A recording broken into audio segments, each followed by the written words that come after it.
কখনো নিজেদের তথ্যে, কখনো গণমাধ্যমে সংবাদ প্রকাশের পর রাঘব বোয়ালদের বিরুদ্ধে অনুসন্ধান শুরু করে দুদক। বেশিরভাগ ক্ষেত্রেই নথিভুক্তির মাধ্যমে ঘটে অনুসন্ধানের সমাপ্তি, আর মামলা হলে অভিযুক্ত ব্যক্তির দায়মুক্তি ঘটছে চূড়ান্ত প্রতিবেদনের মাধ্যমে।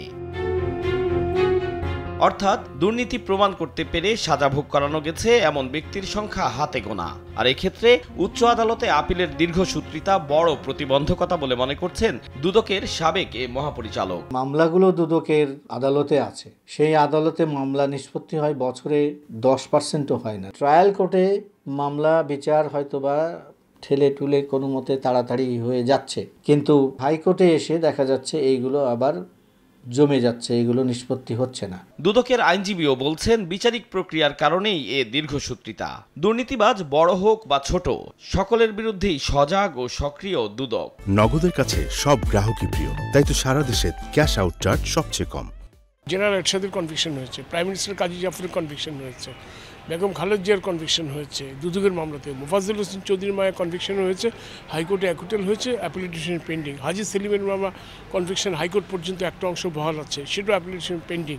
বদির মামলা কনভিকশন হয়েছে, হাইকোর্টে আপিল পেন্ডিং। আপিল সপ্তাহে হয়তো শুনে একদিন বা দুদিন, এগুলো অনেক প্রসিডিউরের কারণে এটা ডিলে হয়। আবার অনেকগুলি তাড়াতাড়ি হয়ে গেছে, আমরা সেটা দ্রুতভাবে করতে পারছি, যেমন ডিআইজি মিজান, তারপরে ডিআইজি প্রিজন বজলুর রশিদ।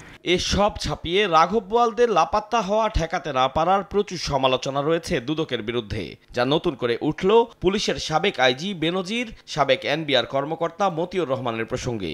একইভাবে দুদককে অন্ধকারে রেখে লাপাত্তা হয়ে আছেন বেসিক ব্যাংকের আব্দুল হাই বাচ্চু সহ দুর্নীতির দায়ে অভিযুক্ত অনেক ব্যক্তি। অনেকে আবার পালিয়েছেন দুদকের নাকের ডগা দিয়েই। তাদের দেশ ছাড়ার পর দেশ ত্যাগে নিষেধাজ্ঞা দিয়েছে দুদক। সম্প্রতি বেনজির আহমেদের সপরিবারে লাপাত্তা হওয়ার পর প্রশ্ন উঠে ব্যবস্থা গ্রহণে দেরি করেছে দুদক। দুদক চেয়ারম্যান তখন জানিয়েছিলেন একজন কমিশনার দেশের বাইরে থাকায় অনুসন্ধানের সিদ্ধান্ত গ্রহণে দেরি হয়েছিল।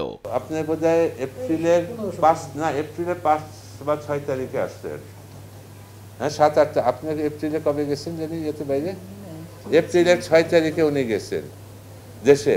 আমরা 3 জন একত্রিত হইতে পারি নাই। দুদকের সাবেক মহাপরিচালকের মতে এগুলো খোঁড়া অজুহাত। এখানে 2 জন কমিশনারের মধ্যে যদি একজন দেশের বাইরে থাকে, সেই কারণে কমিশন অচল হয়ে যাচ্ছে না। কারণ একজন কমিশনার আর একজন চেয়ারম্যান তো বর্তমান আছেন, দুজনে মিলেই তারা সিদ্ধান্ত নিতে পারতেন, এবং তারা ওই সময়টায় কেন সিদ্ধান্ত নেননি সেই জবাবটা তো দিচ্ছেন না। নগদের কাছে সব গ্রাহকই প্রিয়, তাই তো সারা দেশে ক্যাশ আউট চার্জ সবচেয়ে কম।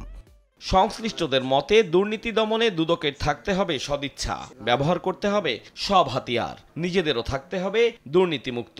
কমিশনার চেয়ারম্যান আছেন, তাদের একটু সাহসী হতে হবে। আতাউর কাউসার, সময় সংবাদ, ঢাকা।